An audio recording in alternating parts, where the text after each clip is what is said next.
कोई तुम्हारी दर्द भरी आवाज को सुनने वाला नहीं। ये दुर्दशा क्यों हो गई? क्योंकि हम लोग मन मुखी हो गए, मन के कहे पर चलने लग गए, मन के कहे पर चल करके बुरे खोटे पाप कर्म करने लग गए। कर्मों का ये जखीरा अंबार के अंबार हमने अपने सिर पर लाद लिए, आज उन्हीं कर्मों का हम आप भोग पा रहे। अरे महात्मा कहते हैं कि नर के अनेक और हैं, कहाँ लग कहूँ बखान, दुख भोगते यह जीव जो जाने जो भोग समान। कहते भाई एक नरक नहीं, ऐसे वहां पर अनेकों अनेक नरक बने हुए, अलग अलग खोटे पाप कर्मों के वहां पर अलग अलग नरक बने हुए। गरुड़ पुराण में 36 प्रकार के नरकों का वर्णन किया गया। कुंभी नरक निदान है, पड़े जीव जग जाए, सिर समेत डूबा रहे, सदा नरक के माही। कुंभी कहते हैं घड़े के आकार का बड़ा विशाल नरक वहां बना, दुनिया भर का मवाद उसमें भरा, बड़ी भारी बदबू उसमें से आती, जीवों को ले जाकर उसी में डाल दिया जाता। जब ही नरक सिर ऊपर काढ़े और तभी ऊपर जूती जब मारे, जैसे ही ये जीव श्वास लेने के लिए अपने सिर को ऊपर निकालता, ऊपर यमदूत खड़े रहते, नोकदार भालों से प्रहार कर देते, जीव फिर उसी में डूब जाता है, युगों युगों तक डूबा रहता। कुंभी नरक कल्प लो वासा, मुख में नरक नाक में श्वासा। कल्प लो वासा यानी 1000 चौकड़ी युग का एक कल्प होता है, और कल्प लो वासा यानी युगों युगों तक ये जीव नरकों की यातनाओं को भोगता रहता। और नरकों की यातनाएं भोगने के बाद में इन्हीं जीवों को सीधे मनुष्य शरीर आपको नहीं दिया जाएगा, बल्कि 4 खान 84 लाख योनियों में डाल दिया जाएगा। जैसे बच्चा होता है, बच्चा पहले कक्षा 1 पास करेगा, फिर कक्षा 2 में जाएगा। ऐसे ही प्रेमी भाई बहनों, वहां पर भी पूरा चैनल बना हुआ, नरकों की यातनाओं को भोगने के बाद में इन्हीं जीवों को 4 खान 84 लाख योनियों में डाल दिया जाता। ये 4 खान 84 लाख योनियां ये कोई मामूली योनियां नहीं होती। 4 खान का मतलब होता है अंडज पिंडज उपमज स्थावर, ये 4 खाने होती। पहली श्रेणी पेड़ पौधों की आती है जिनके अंदर पानी का तत्व मौजूद होता है। कभी ये भी मनुष्य हुआ करते थे, लेकिन आज अपने कर्मों का भोग पा रहे, एक जगह पर पेड़ बनके खड़े हुए। दूसरी श्रेणी कीड़े मकोड़ों की आती है जिनके अंदर पृथ्वी और अग्नि का तत्व मौजूद होता है। तीसरी श्रेणी पंछियों की आती, चौथी चौपाए जानवरों की आती, और 5वीं स्वयं इंसान की आती है जिसके अंदर 5 तत्व जल पृथ्वी अग्नि वायु आकाश 5 तत्व मौजूद होते। प्रेमी भाई बहनों, ये 4 खाने हैं, इनकी अलग अलग कुल 84 लाख योनियां होती हैं। अब आप पेड़ पौधों को देखिए, आम का पेड़ अलग है, नीम का पेड़ अलग है, पीपल का पेड़ अलग है, नारियल का पेड़ अलग है, अंगूर का पेड़ अलग है, केले का पेड़ अलग है। ऐसे ही अलग अलग प्रजातियों के कीड़े मकोड़े, अलग अलग प्रजातियों के पशु और पंछी, कुल मिलाकर के 84 लाख योनियां हैं। हम दुनिया के जीव नरकों की यातनाओं को भोगने के बाद में इन्हीं 84 लाख योनियों में डाल दिए जाते। मामूली कष्ट नहीं होता। अरे हमको आपको गर्मी लग गई तो हम लोग छाया में आ गए, सर्दी लग गई कंबल रजाई ओढ़ लिया, भूख लग गई भोजन कर लिया, बीमार हो गए अस्पतालों में चले गए, अपना अपना इलाज करवा लिया। लेकिन देखो इन जानवरों को, क्या गर्मी, क्या सर्दी और क्या बरसात, एक एक रोटी के टुकड़े के लिए बेचारे दर बदर रोड पर भटकते रहते। किसी का हाथ कट गया, किसी का पैर कट गया, किसी को आपने जीते जी काट डाला, मुर्गी की पकड़ करके गर्दन ही मरोड़ डाली। अरे उनको भी दर्द होता है, उनको भी तकलीफ होती है, लेकिन वे बेचारे बेजुबान हैं, कुछ बोल नहीं पाते, कुछ बता नहीं पाते। हम लोगों के अंदर ये जुबान है, हम लोग बोल बता देते हैं, वे सिर्फ रोते और चिल्लाते रहते। अरे कौन उनकी पुकार सुनने वाला, कौन उनकी दर्द भरी आवाज को सुनने वाला, कौन सी अदालत में जाकर के वे बेचारे दरवाजा खटखटाएं, कौन मजिस्ट्रेट उनकी फरियाद को सुनेगा। प्रेमी भाई बहनों, कोई सुनने वाला नहीं। अरे कई जन्म भय कीट पतंगा, कई जन्म भय मीन कुरंगा, कई जन्म पंखी सरफुयो, कई जन्म है वर वृक्ष जोयो, मिल जगदीश मिलन की वरिया और चिरंकार यह देश सजरिया। करोड़ों करोड़ युगों से हम आप नरकों की यातनाओं को भोगने के बाद में फिर कभी कीड़े पतंगों की योनि में डाल दिए जाते, कभी पेड़ पौधों की योनि में डाल दिया जाता, कभी हम लोगों को पशु और पंछियों की योनि में डाल दिया जाता। प्रेमी भाई बहनों, 84 लाख योनियों की सबसे जो आखिरी योनि होती है वो गाय और बैल की योनि होती। गाय स्त्री का रूप लेते हैं, बैल पुरुष का रूप लेते हैं। ये 84 लाख योनियों की सबसे आखिरी योनि यानी कि अंतिम पायदान होता है। उसके बाद तब जाकर के हम लोगों को दोबारा फिर से मनुष्य शरीर प्राप्त होता। इसीलिए कहा गया है, बड़े भाग्य मानुष तन पाया, कोट जन्म जब भटका खाया। कोटान कोट जन्म जन्मांतरों तक अलग अलग योनियों में भटकने के बाद में तब बड़े सौभाग्य से तुम लोगों को ये मनुष्य शरीर प्राप्त हुआ। लेकिन बड़े अफसोस की बात है, जैसे किसी को हीरा मिल गया, उसे हीरे की परख नहीं, उसने हीरे को गधे के गले में बांध दिया। ठीक उसी प्रकार से ये मनुष्य शरीर उत्तम से उत्तम है, लेकिन इंसान इसकी कद्र नहीं करता। खाने पीने ऐसो इशरत में अपने कीमती समय को और श्वासों की पूंजी को बर्बाद कर देता। रात गवायो सोए के, दिवस गवायो खाए, हीरा जन्म अमोल था, कौड़ी बदले जाए। भगवान राम ने कहा, बड़े भाग्य मानुष तन पाया, सुर दुर्लभ सद ग्रंथ ही गाया।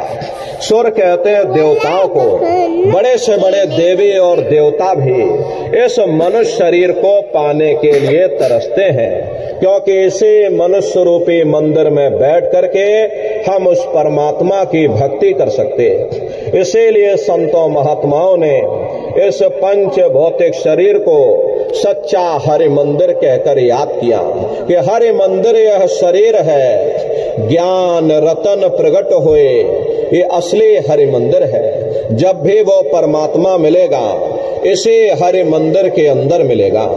इसे पंच भौतिक शरीर को गुरु नानक साहब ने नर नारायणी देह कहकर याद किया। ये वो देह है जिसमें नारायण स्वयं विराजमान है। वो नारायण जब भी मिलेंगे तुम्हें तुम्हारे अंदर मिलेंगे। यही कबीर साहब ने लिखा है कि जो तिल माही तेल है, जो चकमक में आग, तेरा साईं तुझ में और जाग सके तो जाग। जैसे तिल में तेल होता है, पत्थर में अग्नि होती है, ठीक उसी तरह से वो मालिक हरेक के घट घट में, हरेक के वजूद के अंदर बैठा हुआ। यही महात्माओं ने लिखा है कि कस्तूरी कुंडल बसे, मृग धोड़े बन माही, ऐसे घट घट राम है दुनिया देखे नहीं। जैसे हिरन कस्तूरी की खुशबू को बाहर जंगलों में ढूंढता फिरता, हालांकि वो खुशबू उसके नाभि से हो करके आती है, वही हाल हम जीवों का है। हम दुनिया के जीव भी उस परमात्मा की खोज बाहर इस जड़ संसार में कर रहे, लेकिन महात्मा समझाते हैं, भाई मोको का ढूंढे रे बंदे, मैं तो तेरे पास में, ना तीरथ में ना मूरत में, मैं तो हूँ विश्वास में। ना मैं तीरथ में मिलूंगा, ना मैं मूरत में मिलूंगा, ना मैं अन्य किसी कर्मकांड में मिलूंगा, ना मैं ग्रंथों में मिलूंगा, ना मैं पोथियों में मिलूंगा, ना ही मैं इन किताबों में मिलूंगा। चाहे सारी उम्र बैठ करके तुम किताबों को पढ़ते रहो, अरे मैं जब भी मिलूंगा तो मैं तुम्हारे अंदर मिलूंगा। प्रेमी भाई बहनों, बड़ी सीधी सी बात है कि अगर खाना बनाने की किताब सारी उम्र बैठ करके आप पढ़ते ही रहोगे कि भाई खाना ऐसे बनता है और खाना वैसे बनता है और खाने में नमक डाला जाता है और खाने में तेल डाला जाता है, तो कभी तुम्हारा पेट नहीं भर सकता। जब तक आप खाना बनाओगे नहीं, उसे स्वयं खाओगे नहीं, कभी तुम्हारा पेट नहीं भर सकता। हम वेदों की निंदा नहीं करते, हम ग्रंथों की निंदा नहीं करते, हम गीता, कुरान और बाइबल की निंदा नहीं करते। वेद, शास्त्र, गीता, कुरान और बाइबल कहते हैं कि भाई मनुष्य के अंदर अंड खंड ब्रह्मांड है, स्वयं वो परमात्मा तुम्हारे अंदर बैठा। चलो अंदर चलो, अंदर चल करके उस परमात्मा का दर्शन दीदार करो। अब सवाल ये उठता है भाई आखिर हम अपने अंदर जा करके उस परमात्मा का दर्शन कैसे करेंगे? तो इसके लिए संतों महात्माओं ने केवल 3 साधन बताए। साधन 3 सारे अनुवर्णे और साधन सब थोथे मान। इस कलयुग में उस मालिक को पाने के लिए महात्माओं ने केवल 3 साधना बताई। पहला है सुमरन, दूसरा है ध्यान और तीसरा है भजन। सुमरन कहते हैं मालिक को याद करना, ध्यान कहते हैं अपनी दिव्य दृष्टि को खोलना, और भजन कहते हैं कान में उंगली डाल करके उस शब्द को सुनना, उस नाम को सुनना, उस देववाणी आकाशवाणी को सुनना जो 24 घंटे तुम्हारे अंदर गूंज रहे। प्रेमी भाई बहनों, ये सुरत शब्द नाम योग की साधना है। जितने भी महात्मा धरती पर आए उस मालिक को पाया तो सुरत शब्द नाम योग की साधना करके ही पाया। देखो सबसे पहले कबीर साहब आए। कबीर साहब ने सुरत शब्द नाम योग की साधना जारी की। उसके बाद गुरु नानक साहब आए। गुरु नानक साहब ने भी सुरत शब्द नाम योग की साधना जारी की। उसके बाद और भी महात्मा आए, कबीर, नानक, दादू दरिया, भीखा, रविदास, पलटू, जगजीवन। चित्रकूट में आप चले जाइए, गोस्वामी जी महाराज जिन्होंने रामचरित्र मानस बनाई है, जिसका पाठ आप सभी लोग मंदिरों में बैठ करके करते हो, उन्होंने भी उस मालिक को पाया तो सुरत शब्द नाम योग की साधना करके ही पाया। राजस्थान की धरती पर देखो मीराबाई हुई, सहजोबाई हुई, उन्होंने भी उस मालिक को पाया तो सुरत शब्द नाम योग की साधना करके ही पाया। प्रेमी भाई बहनों, ये सुरत शब्द नाम योग की साधना है। इस साधना की 3 क्रियाएं हैं, सुमरन, ध्यान और भजन।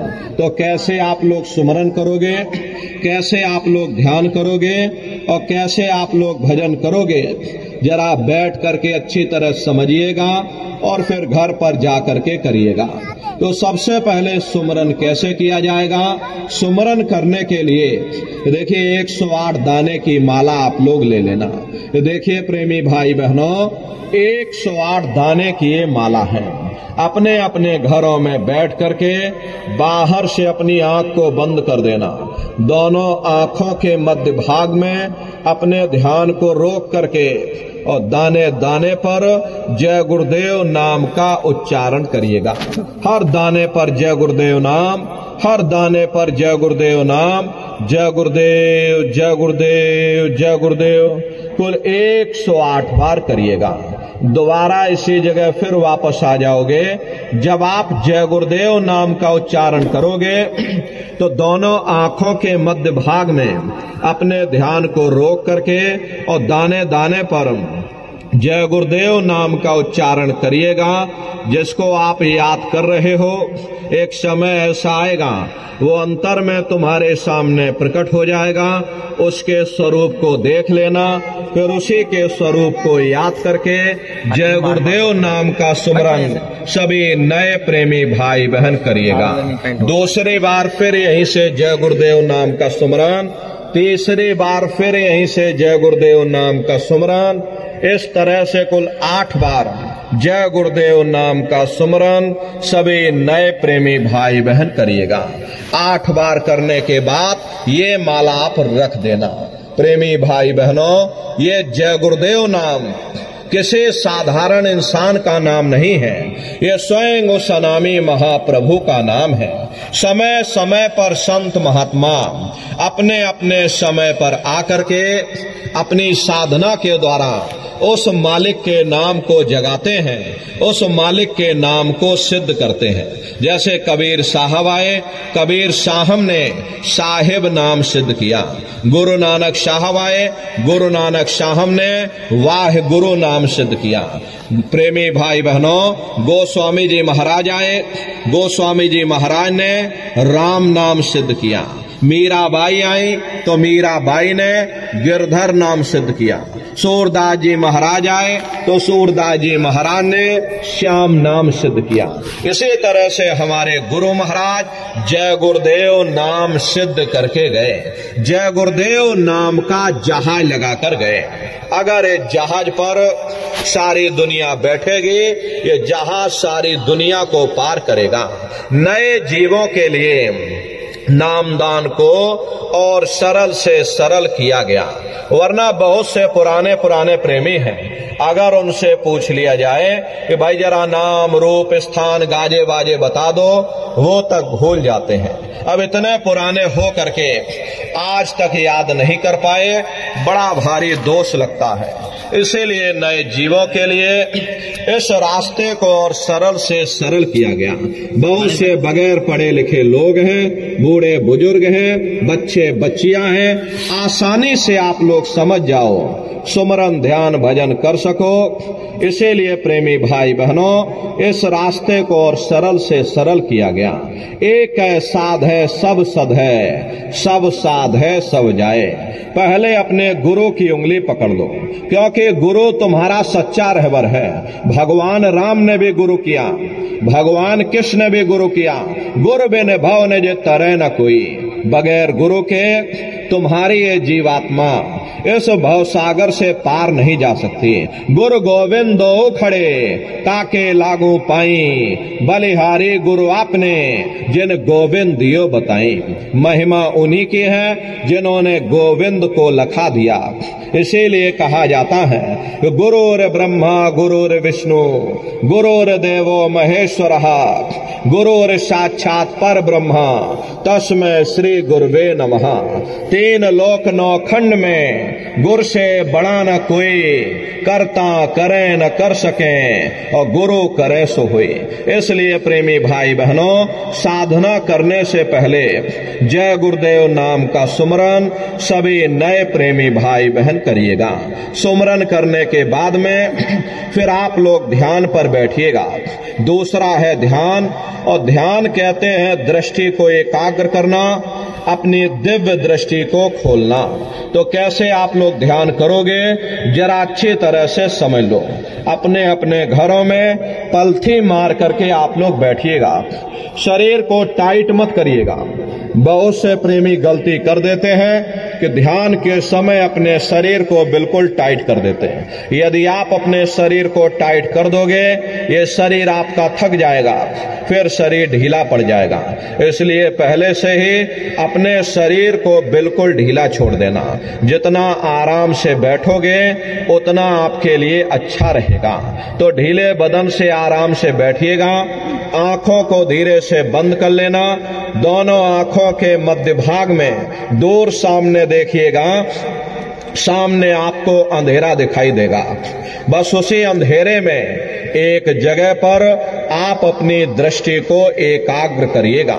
होशियारी यही रहे ये आंखों की पुतलियां हिलने ना पाए। शुरुआती समय में ये आंखों की पुतलियां अंदर अंदर हिलेंगी, लेकिन जब आप अभ्यास करोगे, करत करत अभ्यास ते जड़ मत होत सुजान।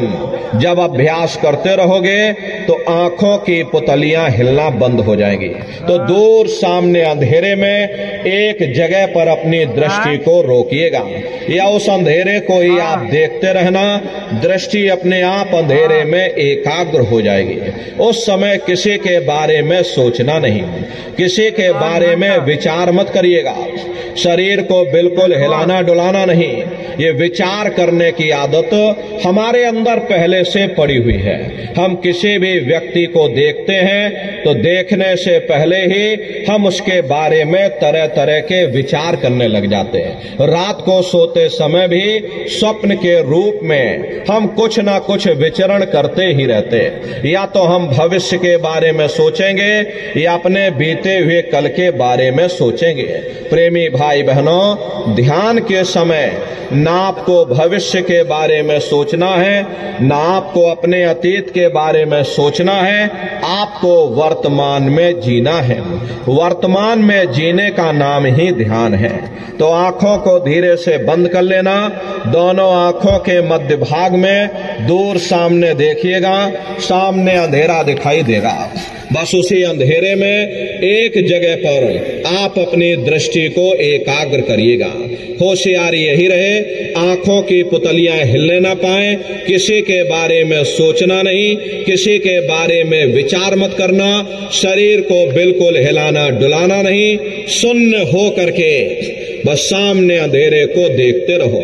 देखते देखते देखते देखते आपकी दृष्टि अंधेरे में रुक जाएगी, आपकी दृष्टि अंधेरे में एकाग्र हो जाएगी। और जैसे ही आपकी दृष्टि सामने अंधेरे में एकाग्र होगी तो सुई की नोक के बराबर काले में भी काला बिंदु, बड़ा चमकीला बिंदु होगा। तारे की तरह चम चम चम चम चमकेगा। वो चमकता हुआ बिंदु सामने दिखाई पड़ जाएगा। और जब वो चमकता हुआ बिंदु सामने दिखाई पड़ जाए तब आप अपनी दृष्टि को उस बिंदु पर एकाग्र कर देना। जब आप अपनी दृष्टि बिंदु पर एकाग्र कर दोगे तो वही बिंदु दरवाजा है। वो दरवाजा खुल जाएगा, ये शिव नेत्र खुल जाएगा, ये दिव्य दृष्टि खुल जाएगी और आप दरवाजे के अंदर दाखिल हो जाओगे। एक बार प्रेमी भाई बहनों ये दिव्य दृष्टि खुल जाए, फिर क्या भूत, क्या भविष्य और क्या वर्तमान, कोई भेद आपसे गुप्त नहीं रहेगा। लाखों वर्ष पहले क्या हुआ था, भविष्य में क्या होने वाला है, आप ध्यान में बैठ करके सब कुछ आप अपनी आंखों से देख सकते हो। तो यह है ध्यान करने का तरीका। एक बार फिर से समझ लो कैसे आपको ध्यान करना है। अपने अपने घरों में पलथी मार करके बैठ जाना, आंखों को धीरे से बंद कर लेना, अंतर में सामने देखिएगा, सामने अंधेरा दिखाई देगा।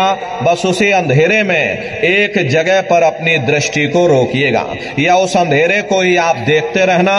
दृष्टि अपने आप अंधेरे में एकाग्र हो जाएगी और जैसे ही आपकी दृष्टि अंधेरे में एकाग्र होगी तो सुई की नोक के बराबर काले में भी काला बिंदु तारे की तरह चम चम चम चम चमकेगा। वो चमकता हुआ बिंदु अंधेरे में सामने दिखाई पड़ेगा और जब वो चमकदार बिंदु सामने दिखाई पड़ जाए तब आप अपनी दृष्टि को उस बिंदु पर एकाग्र कर देना। और जब आप अपनी दृष्टि बिंदु पर एकाग्र कर दोगे तो वही बिंदु दरवाजा है। वो दरवाजा खुल जाएगा, ये शिव नेत्र खुल जाएगा, ये दिव्य दृष्टि खुल जाएगी और आप दरवाजे के अंदर दाखिल हो जाओगे। तो प्रेमी भाई बहनों ये है ध्यान करने का तरीका। अब तीसरा है भजन। गाने बजाने का नाम भजन नहीं है, नाच गाना ढोल मजीरा का नाम भजन नहीं। भजन कहते उस आवाज को सुनना जो 24 घंटे तुम्हारे अंदर गूंज रही। कैसे भजन करोगे जरा अच्छी तरह समझ लो। ये दोनों उंगली कानों में डाल करके ये कानों को बंद कर लेना। कान इसीलिए बंद किए जाते हैं ताकि बाहर की कोई आवाज हमको सुनाई न पड़े। अपनी सुविधा से बैठिएगा, कुर्सी पर चाहे कुर्सी पर बैठ जाओ सोफे पर चाहे सोफे पर बैठ जाना या कोई तकिया इस तरह से रख लेना, दोनों कोहनी यहाँ रख करके दोनों उंगली कानों में डाल करके ये कानों को बंद कर लेना। बहुत सी माताएं बहनें बूढ़े बुजुर्ग हैं, आपके घुटनों में दर्द होता होगा, रीढ़ की हड्डी में दर्द होता होगा और आप बैठ करके भजन नहीं कर पाते हो तो आप लेट करके भजन करिएगा। ऐसे सीधे लेट जाना, लेटे लेटे आंख और कान को बंद कर लेना।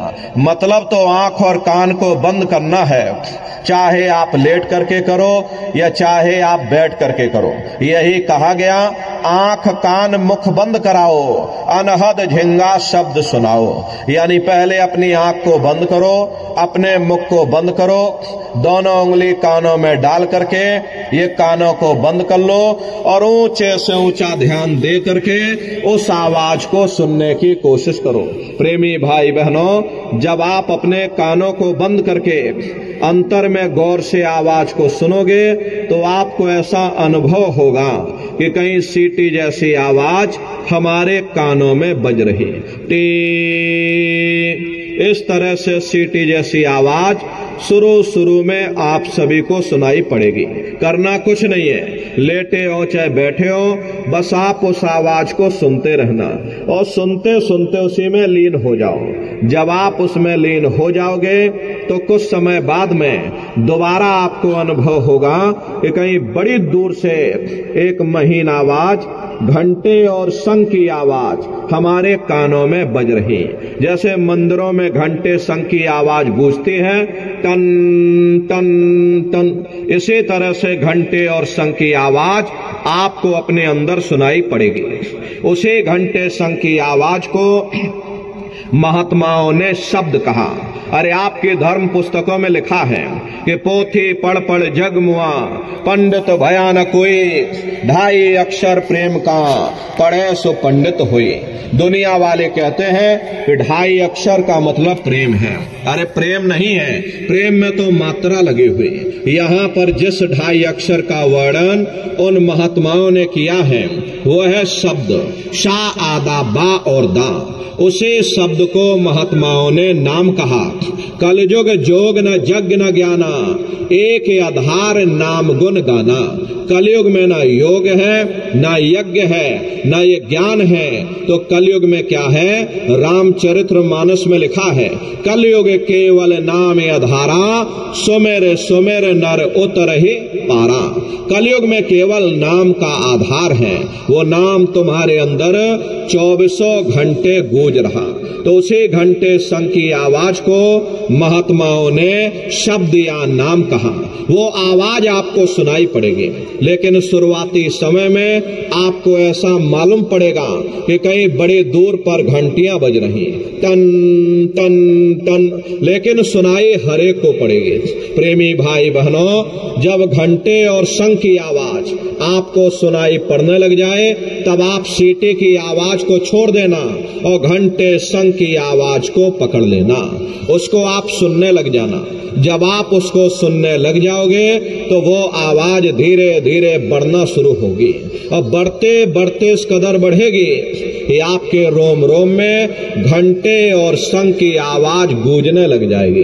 अरे बड़ी घनघोर आवाज होती है, बड़ी मधुर वो आवाज होती है। ये दुनिया भर के गाने आप लोग जो सुनते हो उस संगीत के सामने ये दुनिया के संगीत कुछ नहीं है।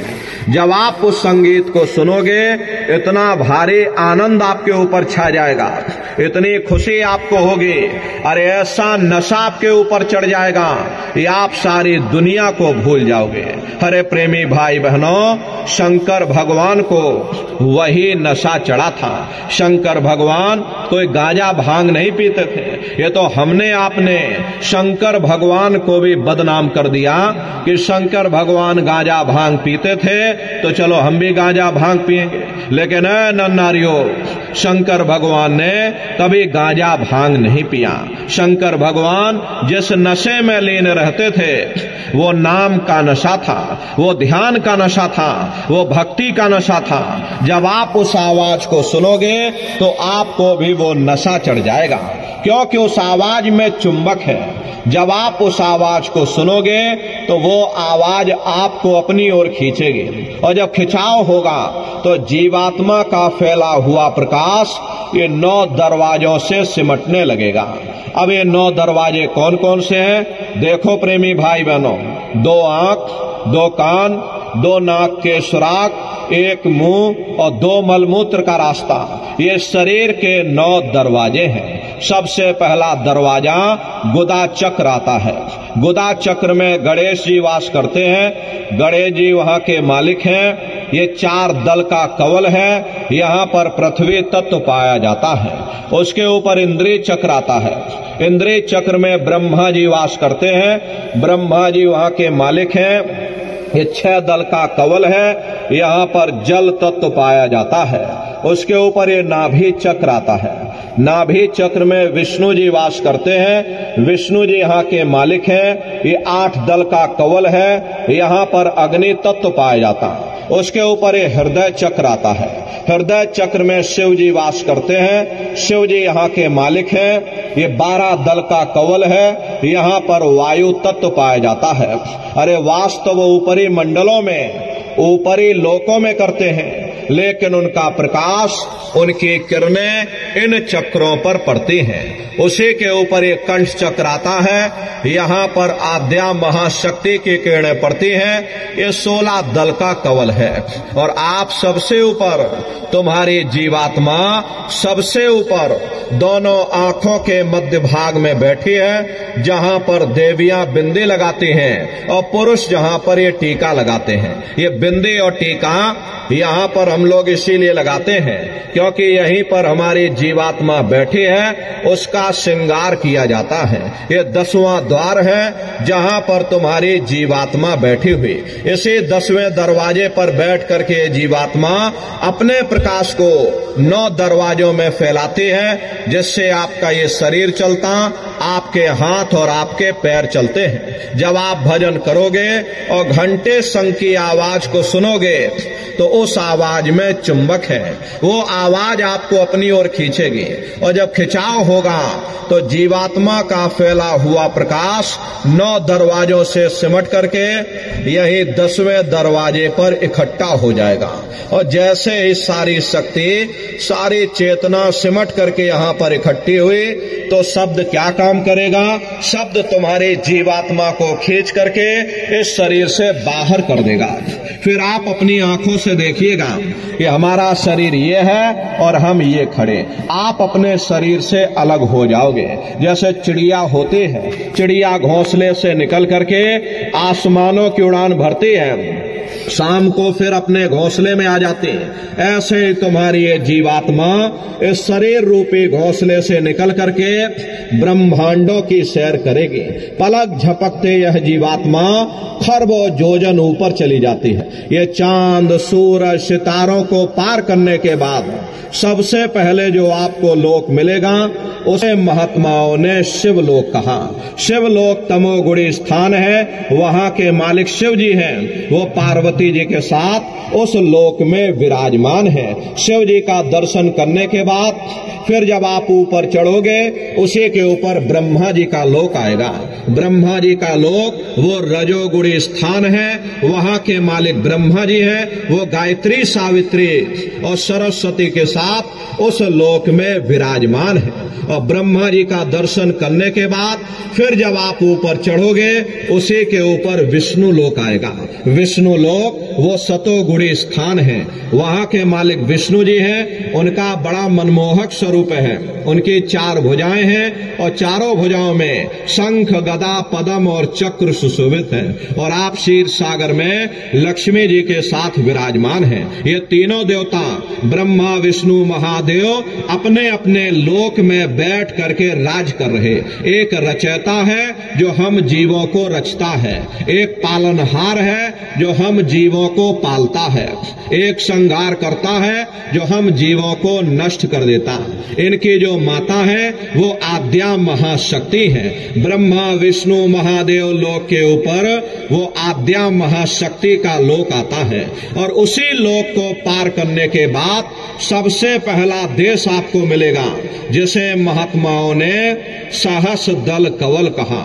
वहां के जो मालिक हैं वो निरंजन भगवान हैं। ये ब्रह्मा विष्णु महादेव ये निरंजन भगवान के ही पुत्र हैं, और ये आद्या महाशक्ति ये निरंजन भगवान की अर्धांगिनी है। और निरंजन भगवान स्वयं तीनों लोकों के मालिक हैं। उन्हीं को त्रिलोकीनाथ कहा जाता।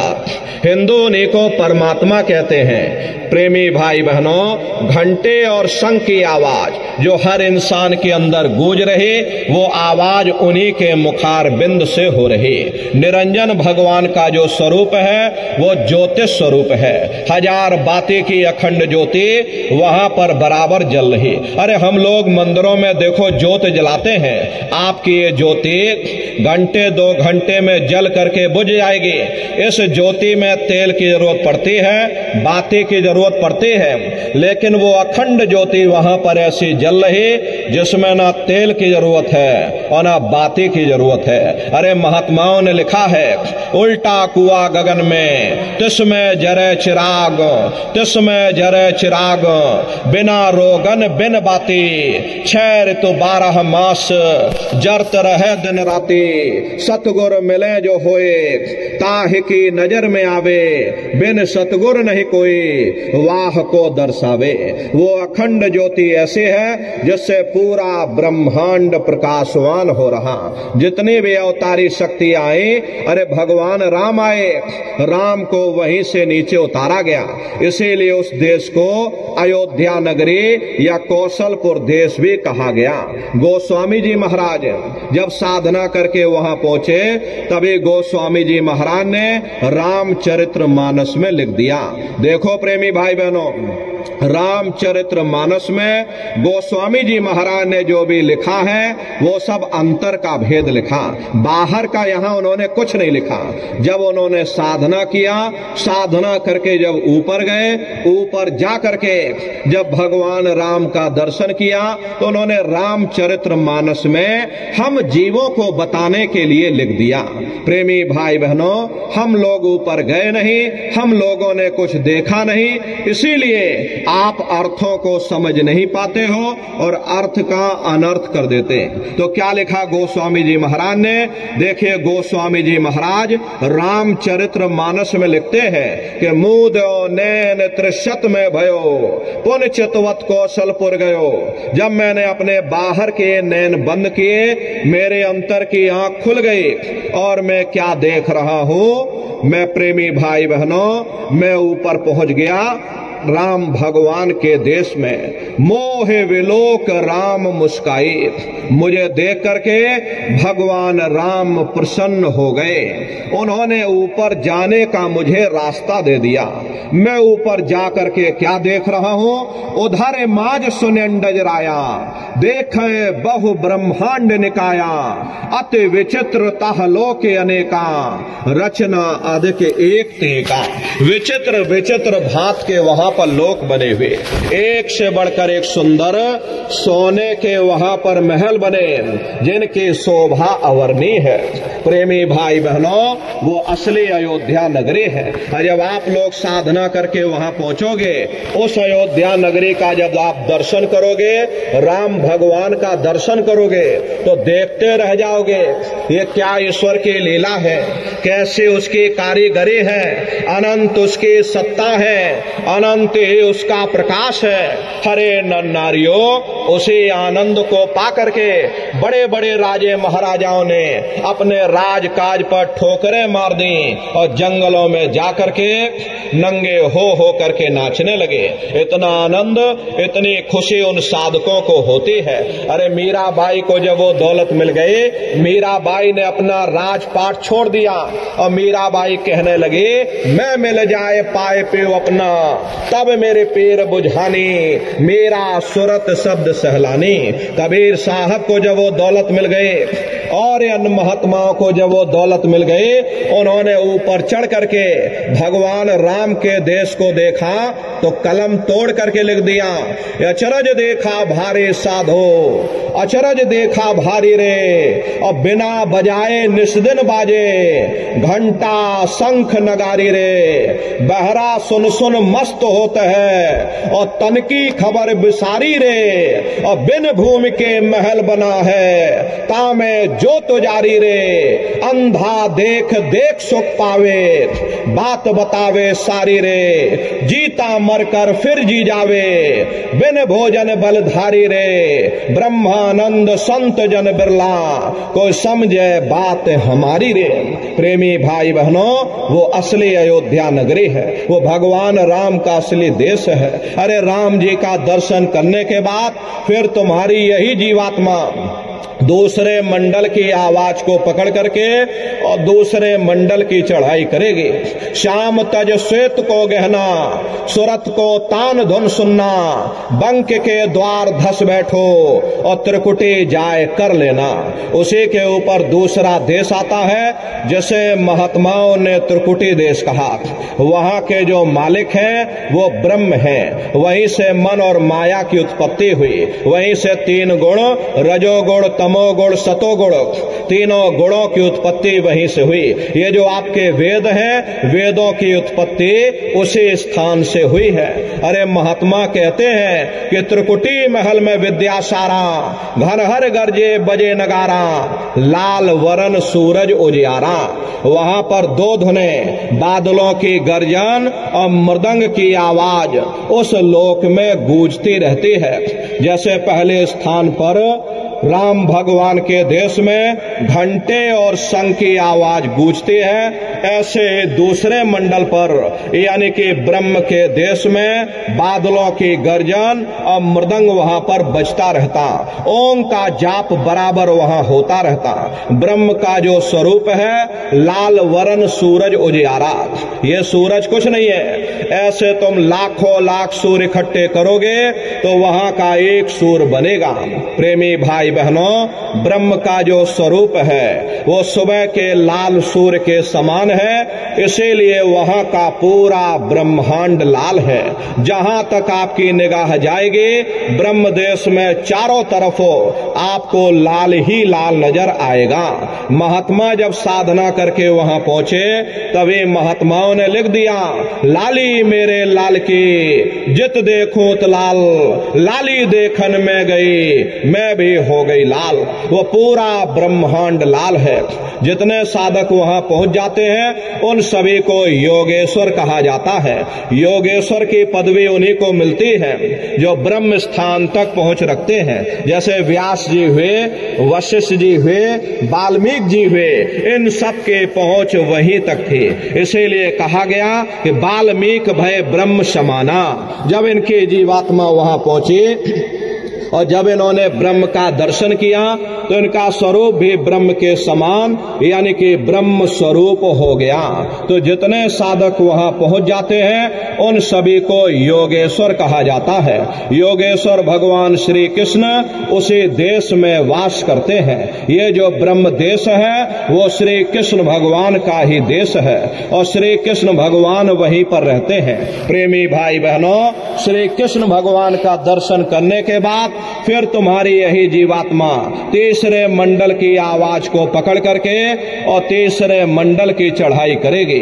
आगे पहुंची सुन झंकार, ररंकार धुन सुनी पुकार, आगे श्वेत सुन्न है भाई, मान सरोवर पैठ नहीं। उसी के ऊपर तीसरा देश आता जैसे महात्माओं ने पर ब्रह्म देश कहा।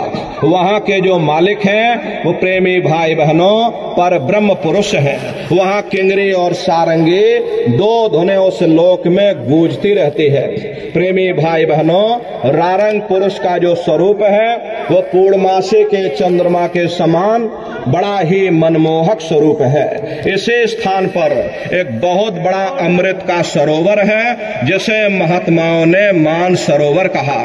जब तुम्हारी ये जीवात्मा उस मान सरोवर में जाकर स्नान कर लेगी तो जन्म जन्मांतरों के तुम्हारे मैले पाप कर्म साफ हो जाएंगे।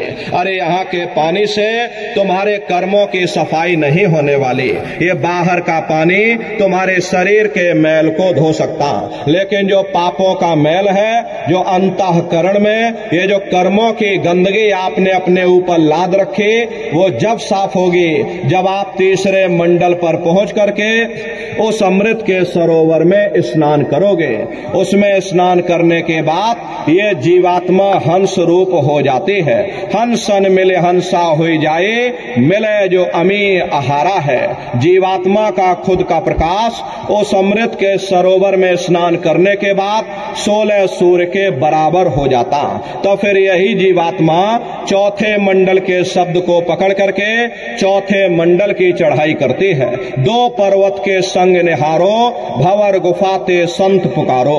2 पर्वतों को पार करने के बाद वो चौथा मंडल आता है जिसे महात्माओं ने भंवर गुफा कहा।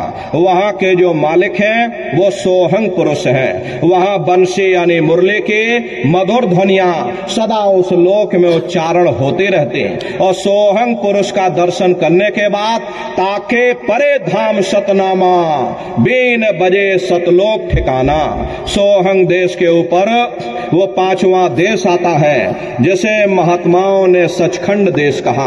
वो सचखंड देश अजर अमर अविनाशी सदा एक रस रहने वाला देश है। वहां न काल है, न कर्म है, न दुख है, न संताप है, न पुण्य है, न पाप है। जो जीवात्माएं वहां पर पहुंच जाती हमेशा के लिए जन्म मरण के बंधनों से आजाद हो जाती। वहां के जो मालिक हैं वो सतपुरुष भगवान हैं जिनके रोम रोम में खरबों खरब सूरज चांद सितारे प्रकाशवान। वही हमारे आपके सच्चे मालिक हैं, वही हमारे आपके सच्चे पिता हैं। हमको आपको वहीं से नीचे उतारा गया। फिर शब्द को पकड़ करके शब्द शब्द पौड़ी पर चढ़कर पहुंचो सचखंड सतनाम। तो शब्द कब पकड़ में आएगा? जब आप लोग भजन करोगे। और भजन कैसे किया जाएगा जरा अच्छी तरह समझ लो। ये आंख और कान को बंद करिएगा लेकिन मन को रोकिएगा। ऐसे समय पर तुम्हारा ये मन जरूर भागेगा। अभी आप यहाँ सत्संग में बैठे हो, शरीर भले तुम्हारा यहाँ बैठा लेकिन मन देखो सारी दुनिया में भाग रहा। अब किसी को पानी पीना है, मन पानी पीने पहुंच गया। कोई बाल बच्चों को घर में छोड़कर आया, ये मन बाल बच्चों में पहुंच गया। कोई दुकान दफ्तर छोड़ करके आया, शरीर यहाँ बैठा लेकिन मन दुकान में हिसाब किताब जोड़ रहा। तो ऐसे भजन से कोई लाभ नहीं होगा। प्रेमी भाई बहनों, कबीर साहब ने लिखा है, कबीर पापी भगत न भावई, हरि पूजा न सुहाए, माखी चंदन पर हरे और जहां विगंध तह जाए। जिस तरह से मक्खी चंदन या कस्तूरी पर नहीं बैठती है बल्कि रात दिन गंदगी में भिनभिनाती रहती, ठीक उसी प्रकार से हम मनुष्यों का हाल है। हमारे आपके बुरे खोटे पाप कर्म हमें महात्माओं की तरफ जाने नहीं देते, उनके वचनों को सुनने नहीं देते। प्रेमी भाई बहनों, इसीलिए महात्माओं ने कहा है, भाई जिन्होंने मार मन डाला उन्हीं को सूरमा कहना। अगर दुनिया में कोई हमारा दुश्मन है वो केवल तुम्हारा अपना ये मन है। ये भाई भाई में झगड़ा कौन करवाता? केवल तुम्हारा ये मन करवाता। जाति जाति में संघर्ष कौन करवाता? केवल तुम्हारा ये मन करवाता। इसीलिए महात्मा कहते हैं, बड़ा बैरी ये मन घट में, इसी का जीतना कठिना। अगर दुनिया में कोई हमारा दुश्मन है वो केवल तुम्हारा अपना ये मन है। ये मन रूपी रावण कब मरेगा? जब 9 द्वारों पर फतेह हासिल करके तुम यहाँ 10वें द्वार पर चढ़ जाओगे, तब सही मायने में दशहरा मनाई जाएगी। अरे बाहर की दशहरा नहीं है जो लकड़ी का रावण बना देते हो और फूंक फांक करके घर चले आते, कहते भाई हमने रावण मार दिया। अरे महात्माओं ने कहा था, भाई सही मायने में तुम दशहरा कब मनाओगे? जब 9 द्वारों पर फतेह हासिल करके तुम यहाँ 10वें द्वार पर चढ़ जाओगे, तब सही मायने में विजय दशमी मनाई जाएगी। तब ये मन रूपी रावण तुम्हारा मरेगा और तब तुम्हारी ये जीवात्मा, इसी जीवात्मा को महात्माओं ने राम भी कहा। हम कोई अपने मन से नहीं कह रहे, अरे रामचरित्र मानस में ही लिखा है, एक राम दशरथ का बेटा, एक राम घट घट में लेटा, एक राम का शकल पसारा, और एक राम है सबसे न्यारा। एक वो राम है जो अयोध्या के वासी हैं, और एक राम घट घट में लेटे, यानी हमारी आपकी ये जीवात्मा जो हर एक के अंदर मौजूद है। महात्माओं ने कहा भाई एक वो राम है, और एक राम का शकल पसारा, यानी पहले स्थान के मालिक वो निरंजन भगवान जिनको दुनिया त्रिलोकीनाथ कहती है, जिनका ये पूरा पसारा, ये पूरा संसार है। महात्माओं ने कहा भाई एक वो राम है, और एक राम है सबसे न्यारा, पांचवें स्थान के मालिक वो सतपुरुष भगवान जो हमारे आपके सच्चे पिता हैं। महात्माओं ने कहा भाई एक वो राम है। तो महात्मा तो उस राम की महिमा गाते हैं। मोटी बात आप पकड़िए, भजन कैसे करोगे? ये आंख और कान को बंद कर लेना, ऊंचा ध्यान दे करके सुनिएगा। शुरू में सीटी जैसी आवाज आप सभी को सुनाई पड़ेगी, उसे आप पकड़ लेना, सुनते रहना।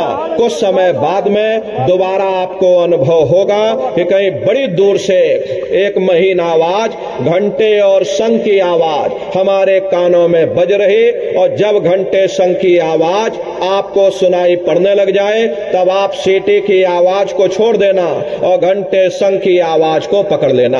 एक बार प्रेमी भाई बहनों आप उस आवाज को पकड़ लो, फिर वो आवाज आपको नहीं छोड़ेगी, खींच करके शरीर से बाहर कर देगी। रोज आना, रोज जाना, रोज ब्रह्मांडों की सैर करना, रोज देवी देवताओं के दर्शन करना, रोज भगवान राम के दर्शन करना, रोज भगवान कृष्ण के दर्शन करना, और घूम करके फिर अपने शरीर रूपी घोंसले में वापस आ जाना।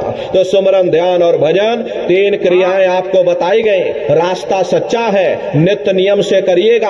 अरे नागा नहीं होना चाहिए। शरीर को देखो भोजन देते हो, सुबह दोपहर शाम रात खाते रहते, लेकिन कभी आपने विचार ये नहीं किया, ये जीवात्मा जो जन्म जन्मांतरों से बेचारी भूखी प्यासी बैठी है, और जिसकी शक्ति से तुम्हारा इतना भारी भरकम ये शरीर चल रहा, तो कभी अपनी जीवात्मा को तुमने भोजन नहीं दिया। अरे इसका भोजन भजन है, इसका भोजन शब्द है, इसका भोजन नाम है। अपना ये नियम बनाओ कि पहले हम अपनी जीवात्मा को भोजन देंगे, फिर अपने शरीर को भोजन देंगे। अगर ये नियम तुम्हारा बन गया, अरे तुम्हारा लोक भी बन जाएगा, तुम्हारा परलोक भी बन जाएगा। प्रेमी भाई बहनों, उस मालिक को पाने के लिए तुम्हें कोई घर बार नहीं छोड़ना है, कोई जात बिरादरी नहीं बदलनी। अरे जात पात के रगड़े झगड़े ये तुम्हारे अपने नहीं है, ये सिर्फ मन की खुराफात है। अरे आप अपनी बुद्धि से जरा विचार करिएगा। जब गुरु नानक साहब नहीं आए थे तब कोई सिख नहीं था, जब मोहम्मद साहब नहीं आए थे तब कोई मुसलमान नहीं था, जब ईसा मसीह साहब नहीं आए थे तब कोई ईसाई नहीं था, और पीछे लौटते चले जाओ तो केवल मनुष्य ही मनुष्य रह जाते हैं। ये रगड़े झगड़े किसने पैदा किए? ये हमने आपने पैदा किए। अरे कोई भी महात्मा यहाँ पर आकर के ना कोई कौम मनाने आता है, ना कोई यहाँ पर मजहब चलाने आते हैं, ना कोई यहाँ पर जात और बिरादरी को बदलने आते हैं, और ना ही आप हमारे हाथों में ये डंडे और तलवारें देने के लिए आते।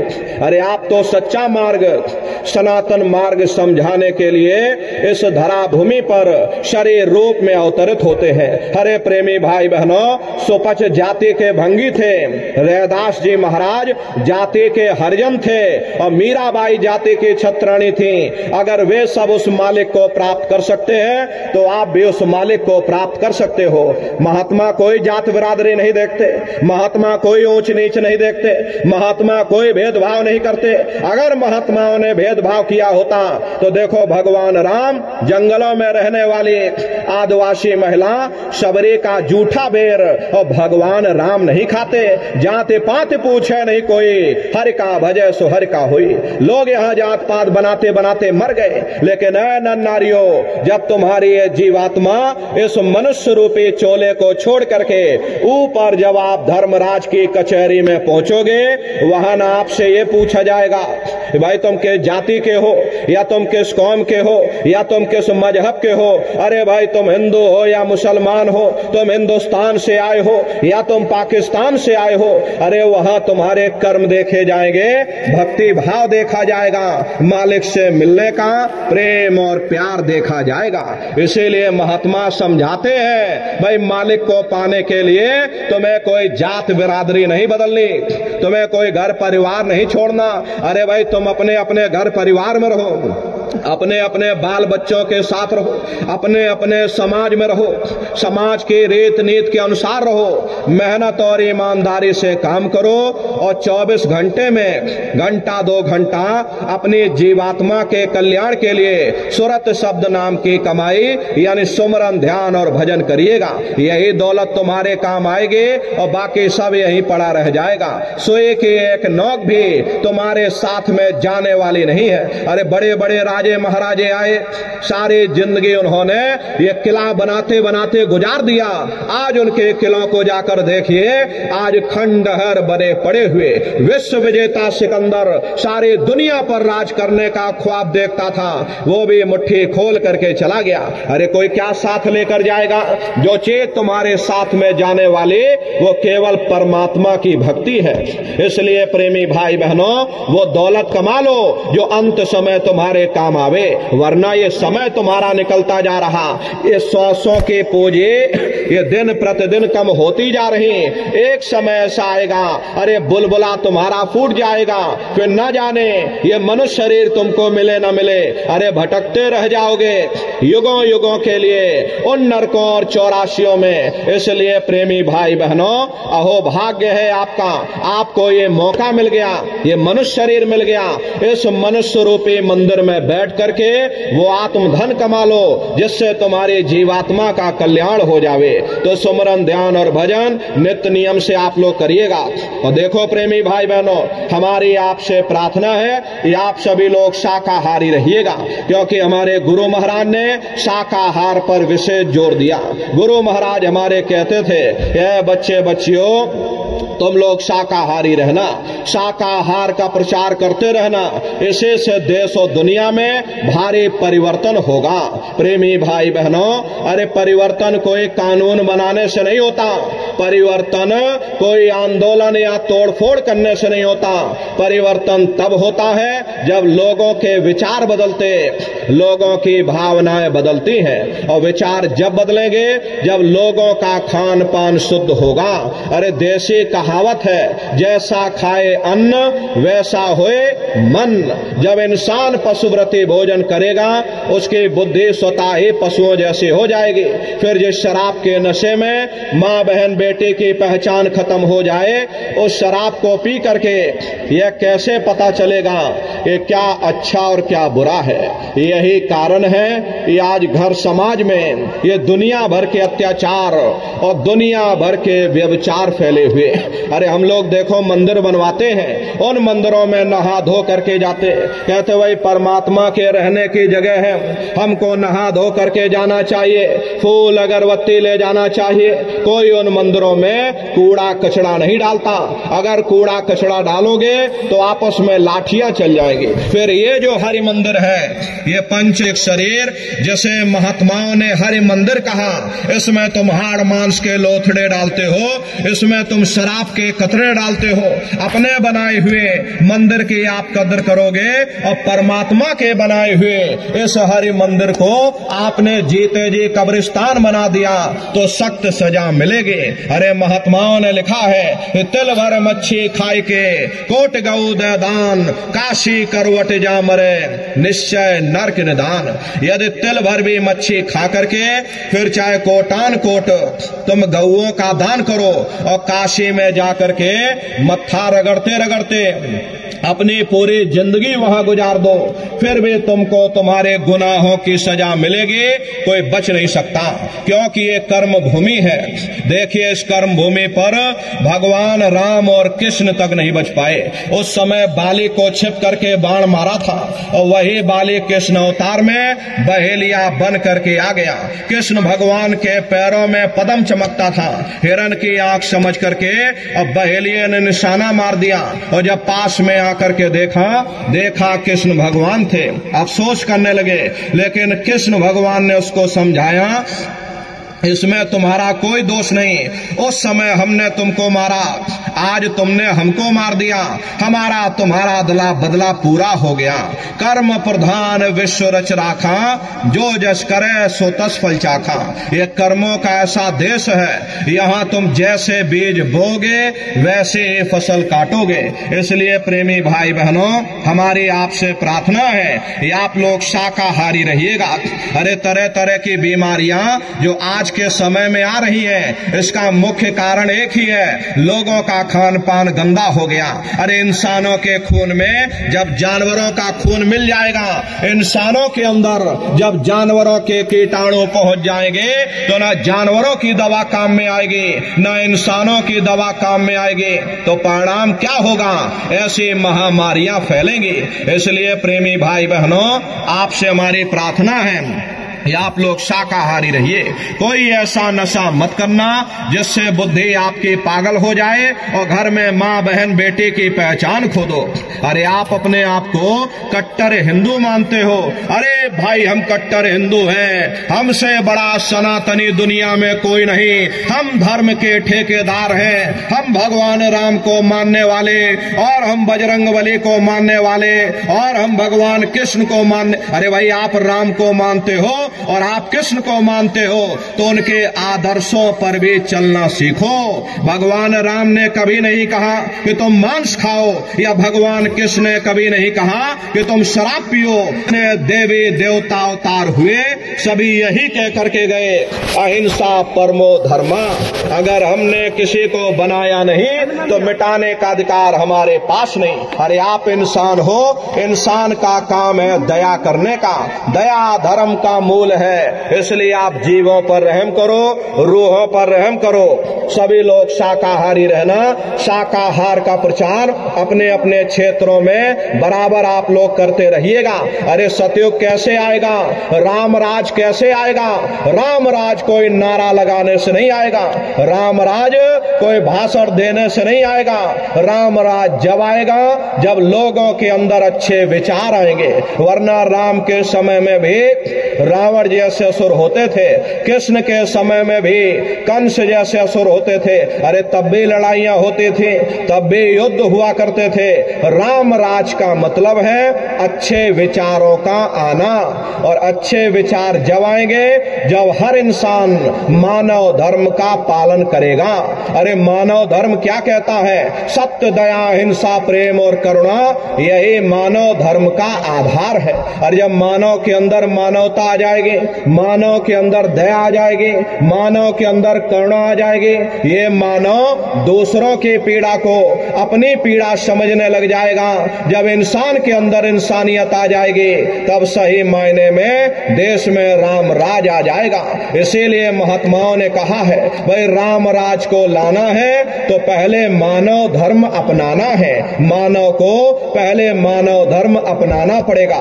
इसीलिए हमारे गुरु महाराज कहकर गए, बच्चा गांव गांव जा करके तुम हमारे संदेशों को पहुंचाओ। गांव गांव में सत्संग होने लग जाए, गांव गांव में लोग भजन करने लग जाएं, गांव गांव के लोग शाकाहारी हो जाएं, गांव गांव के लोग सदाचारी हो जाएं, गांव गांव के लोग चरित्रवान हो जाएं, आंखों में माँ बहन बेटी की पहचान कायम हो जाए। तो जब हमारा ये गांव बदल जाएगा तो ये पूरा समाज बदल जाएगा, निश्चय कलयुग में सतयुग आ जाएगा। इसलिए प्रेमी भाई बहनों, धर्म के प्रचार में आप सभी लोग अपना अपना योगदान दीजिएगा। देखिए हमारे गुरु महाराज परम संत बाबा जय गुरुदेव जी महाराज ने एक अच्छे समाज के निर्माण के लिए, चरित्रोत्थान के लिए, लोगों को शाकाहारी और सदाचारी बनाने के लिए 116 वर्ष की आयु तक अथक मेहनत और परिश्रम किया। हमारे गुरु महाराज ने अपने गुरु की याद में मथुरा आश्रम पर इतना विशाल मंदिर बनवाया। गुरु महाराज हमारे कहते थे, बच्चा मंदिर का वो देवता वहां पर बैठ करके बरकत बांट रहा। अरे आप लोग आइए, वहां कोई रुपया पैसा नहीं चढ़ाया जाता, कोई चंदा चुटकी नहीं। अरे आप लोग आए मंदिर के देवता के सामने अपनी एक बुराई को चढ़ा दीजिए, वहां पर बुराई चढ़ाई जाती है कि अमास से मांस मछली नहीं खाएंगे, अमास से अंडा शराब का सेवन नहीं करेंगे, अमास से झूठ नहीं बोलेंगे, अमास से किसी को धोखा नहीं देंगे। अरे आप अपनी एक बुराई चढ़ा दो, आपकी एक मनोकामना पूरी होगी। ऐसा वरदानी मंदिर हमारे गुरु महाराज ने अपने गुरु की याद में मथुरा दरबार में बनाया है। तो प्रेमी भाई बहनों, समय निकाल करके मथुरा दरबार में आप लोग पधारिएगा। देखिए अभी होली का कार्यक्रम 24, 25 और 26 मार्च 3 दिवसीय होली का कार्यक्रम मथुरा आश्रम पर मनाया जाएगा। देश के कोने कोने से दसियों लाख की संख्या में सत्संगी प्रेमी भाई बहन मथुरा दरबार में पधारते हैं। उनके रहने ठहरने के लिए अलग अलग जिलों के वहां टेंट रावटी डेरे लगाए जाते, भोजन पानी के लिए भी अलग अलग जिलों के वहां पर बराबर भंडारे चलते रहते। तो प्रेमी भाई बहनों, समय निकाल करके होली के अवसर पर आप सभी प्रेमी भाई बहन पधारिएगा। सादर आमंत्रित हैं, अपने अपने बच्चों को भी साथ में लेकर के आइएगा। हम लोग ये सोचने लगते हैं अरे बच्चों को क्या करेंगे ले जाकर, ये बच्चे छोटे हैं, इनको घर में रहने दो, इनको पढ़ाई लिखाई करने दो। अरे पढ़ाई लिखाई जरूरी है, हम आपकी ये बात मानते हैं, ये आज के समय में शिक्षा बहुत जरूरी है। अरे हमको भी गुरु महाराज ने पढ़ाया लिखाया, हमको अंगूठा छाप नहीं है, गुरु महाराज ने हमको भी पढ़ाया लिखाया। प्रारंभिक शिक्षा हमारी गुरु महाराज की जन्मभूमि पर हुई, क्योंकि जो गुरु महाराज की जन्मभूमि है खितौरा धाम, वही हमारी भी जन्मभूमि है। 1 से लेकर 5 तक तो हम वहीं पर पढ़े, उसके बाद गुरु महाराज अपने साथ मथुरा ले आए। आगे की पढ़ाई लिखाई गुरु महाराज ने मथुरा में कराई। 10वीं किया, फिर 12वीं किया, फिर BA किया, फिर LLB किया, LLB करके वकील भी बने। तो कहने का मतलब यह है कि गुरु महाराज ने हमको भी पढ़ाया लिखाया। लेकिन प्रेमी भाई बहनों, पढ़ाई लिखाई के साथ साथ अच्छे संस्कार भी जरूरी है। और संस्कार कोई MA BA की डिग्री करने से नहीं पड़ जाते। अगर MA BA की डिग्री कर लेने से ही बच्चों के अंदर संस्कार पड़ गए होते तो हिंदुस्तान में इतने वृद्धाश्रम न खोले जाते। अरे संस्कार पढ़ेंगे महात्माओं के वचनों से, संस्कार पढ़ेंगे सत्संग के माध्यम से। अरे बच्चे देश के भविष्य हैं, इन बच्चों के अंदर अच्छी शिक्षा के साथ साथ अच्छे संस्कार डालना भी ये समय की बहुत बड़ी मांग है। अरे पहले के समय में देखो, अकेले माँ बाप अपने 4-4 बच्चों को पाल लेते थे, लेकिन आज के समय में वही MA BA और डिग्री और डिप्लोमा किए हुए बच्चे अपने माँ बाप को रोटी नहीं खिला पा रहे। शादी हो जाती है, घर परिवार बांट करके रख दिया, जमीन जायदाद बांट करके रख दी, चूल्हा चौका बांट करके रख दिया, यहाँ तक कि बेचारे बूढ़े माँ बाप को भी बांट दिया। 10 दिन तुम हमारे घर में छोड़ दो और 10 दिन बाद तुम अपने घर ले जाना, रोटी खिलाना। ये छोटे छोटे बच्चे आज शराब के नशे में देखो रोड पर टहल रहे, अपने माँ बाप को गाली दे रहे। अरे ये सब क्या है? ये संस्कारों की कमी है। ऐ माताओं बहनों, अरे बच्चे तुम्हारी धरोहर हैं, ये बच्चे तुम्हारे जीवन के पूंजी हैं। अरे अपनी पूंजी को संभाल करके रखिएगा। इन बच्चों को आप बचपन से तैयार करो, इनको अच्छी शिक्षा देना, इनको अच्छे संस्कार देना, इनको शाकाहारी बनाना, इनको सदाचारी बनाना, इनको चरित्रवान बनाना, और इनको भी तुम राम और कृष्ण बना दो। यही बच्चे बड़े हो करके माँ बाप का नाम रोशन करेंगे, घर और समाज का नाम रोशन करेंगे। इसलिए प्रेमी भाई बहनों, अपने अपने बच्चों के साथ, इस मिष्ट परिवार वालों के साथ आप सभी प्रेमी भाई बहन होली के कार्यक्रम में सब परिवार सादर आमंत्रित हैं। आप लोग पधारिएगा। सुमरन, ध्यान और भजन बराबर आप लोग करते रहना। इतना जान लीजिए प्रेमी भाई बहनों, ये रास्ता बिल्कुल सच्चा है। आप करोगे, आपको अनुभव होगा, दिखाई भी पड़ेगा, सुनाई भी पड़ेगा। अरे तुम्हारा लोक भी बन जाएगा, तुम्हारा परलोक भी बन जाएगा।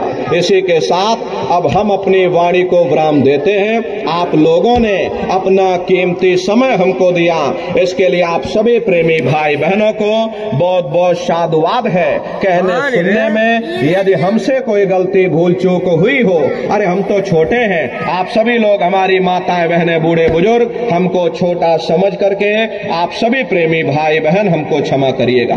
बोलो जय गुरुदेव।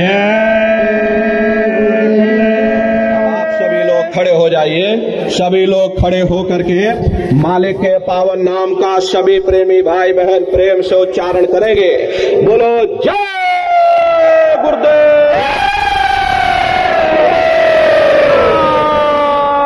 गुरुदेव, गुरुदेव, जय गुरुदेव जी महाराज का कहना है।